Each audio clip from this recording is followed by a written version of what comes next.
കണ്ണൂർ ജില്ലാ agri horticulture society സംഘടിപ്പിക്കുന്ന കണ്ണൂർ പുഷ്പോത്സവത്തിൽ സന്ദർശകരുടെ തിരക്ക് വർദ്ധിച്ചു. കണ്ണൂർ പോലീസ് മൈതാനിയിൽ ഈ മാസം 27 വരെയാണ് മേള നടക്കുന്നത്. റിപ്പോർട്ട് കാണാം. 12,000 ചതുരശ്ര അടിയിലുള്ള വർണ്ണോദ്യാനമാണ് പോലീസ് മൈതാനിയിൽ സജ്ജമാക്കിയിട്ടുള്ളത്. കേരളത്തിന് പുറമെ ബംഗളൂരു, ഹൈദരാബാദ്, പൂനെ, കൊൽക്കത്ത എന്നിവിടങ്ങളിൽ നിന്നുള്ള ചെടികളും പൂക്കളും മേളയിലുണ്ട്.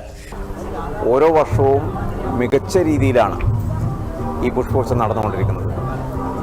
ഈ വർഷം 6ാം ദിവസത്തിൽ കടക്കുമ്പോൾ വളരെ ആഹ്ലാദത്തോടെ പറയാനുള്ളത് ഏതാണ്ട് 1,50,000-ത്തിലധികം ആളുകൾ ഈ പുഷ്പോത്സവ നഗരിയിൽ എത്തിച്ചേർന്നു എന്നുള്ളതാണ് ഏറ്റവും പ്രധാനപ്പെട്ട കാര്യം. ചൈനയിൽ നിന്നുള്ള ഇരപിടിയൻ ചെടിയും മുഖ്യ ആകർഷണമാണ്. ഒരു ചെടിയിൽ നിന്ന് വിവിധ വർണ്ണങ്ങളിൽ പൂക്കൾ വിരിയുന്ന ബൊഗൈൻവില്ല, ഓർക്കിഡ്, ആന്തൂറിയം തുടങ്ങിയ ചെടികളുടെ വൻ ശേഖരവും പുഷ്പോത്സവത്തിൽ ഒരുക്കിയിട്ടുണ്ട്. നമ്മൾ ഓൺ പ്രൊഡക്ഷനാണ്, അടീന് മാത്രമേ നമ്മൾ സെയിൽ ചെയ്യുന്നുള്ളൂ.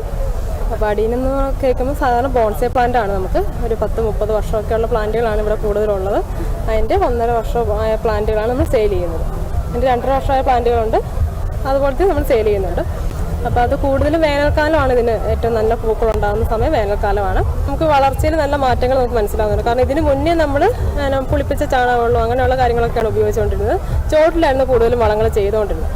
അപ്പോൾ അതിനേക്കാളും അടീനത്തെ സംബന്ധിച്ചിടത്തോളം ചോട്ട് ചെയ്യുന്നതിനേക്കാളും നല്ലത് ഇലകളിൽ സ്പ്രേ ആയിട്ട് ചെയ്യുന്നതാണ് കുറച്ചും കൂടെ എഫക്റ്റീവായിട്ട് ഞങ്ങൾക്ക് തോന്നിയിട്ടുള്ളത്. ഞങ്ങളൊരു 10-18 വർഷമായിട്ട് ഇവിടെ എല്ലാ ഫ്ലവർ ഷോയ്ക്കും വന്നുകൊണ്ടിരിക്കുകയാണ്. ഞങ്ങൾ അഡീനിയം, ബൊഗൈൻവില്ല അങ്ങനെയുള്ള ഫ്ലവേഴ്സിൻ്റെ പ്ലാന്റുകളാണ് ഞങ്ങൾ ഏറ്റവും കൂടുതൽ ചെയ്യുന്നത്. എല്ലാം ഓൺ പ്രൊഡക്ഷൻസാണ് ഇവിടെ കൊണ്ടുവരുന്നത്. ഏകദേശം നല്ല രീതിയിൽ ഇവിടെ സെയിൽ നടക്കാറുണ്ട്. പിന്നെ ഇങ്ങനെയൊരു ഷോ വരുമ്പം ആൾക്കാർക്ക് അവർക്ക് പല തരത്തിലുള്ള, ചിലപ്പോൾ നമ്മൾ നാട്ടിൽ നിന്നുള്ള കളക്ഷൻ ആയിരിക്കും, അതിനോടൊപ്പം അവർക്ക് പല വെറൈറ്റികളെ ഒന്ന് കാണാനും അതിൽ ഇഷ്ടപ്പെടുന്നത് ആ ഒരു പ്രൈസിന് അവർക്ക് വാങ്ങി, അഫോർഡബിൾ പ്രൈസിന് വാങ്ങി അവർക്ക് നോക്കാനും കൂടിയുള്ള ഒരു സാഹചര്യം. പിന്നെ ഫ്രൂട്ട്സിൻ്റെയൊക്കെ ധാരാളം കളക്ഷൻ ഉണ്ട്. പ്രത്യേകിച്ച് കോവിഡിന് ശേഷം ആൾക്കാർ കുറച്ചുകൂടെ ചെടികളെയും ഫ്രൂട്ട്സിനെയും സ്നേഹിക്കാൻ തുടങ്ങി. അവർ വീടുകളിൽ തന്നെ ആ ഒരു വൈബ് നമുക്ക് മാറിയിട്ടില്ല. സർക്കാർ, അർദ്ധ സർക്കാർ, പൊതുമേഖലാ സ്ഥാപനങ്ങളുടേതുൾപ്പെടെ 100-ലേറെ സ്റ്റാളുകളാണ് പുഷ്പോത്സവത്തിലുള്ളത്. ഏകദേശം 43 നഴ്സറി മൊത്തം ഇവിടെ പങ്കെടുക്കുന്നുണ്ട്. അതിലും സ്ഥലമില്ലാതിൻ്റെ പേരിൽ കുറേ ആൾക്കാർ മടക്കേണ്ടി വന്നിട്ടുണ്ട്. ഞായറാഴ്ചയിലായിട്ട് ഭയങ്കര തിരക്കായിട്ട് പല നഴ്സറികളും ഇന്ന് പുതിയ ലോഡ് ഇറക്കേണ്ടി വന്നു. കൊണ്ടുവന്ന ചെടികൾ പലതും തീർന്നു പോയിട്ട്. പിന്നെ ഒരു ഏരിയയിൽ ചട്ടികൾ മാത്രം ഉള്ള 5 സ്റ്റോളുണ്ട്.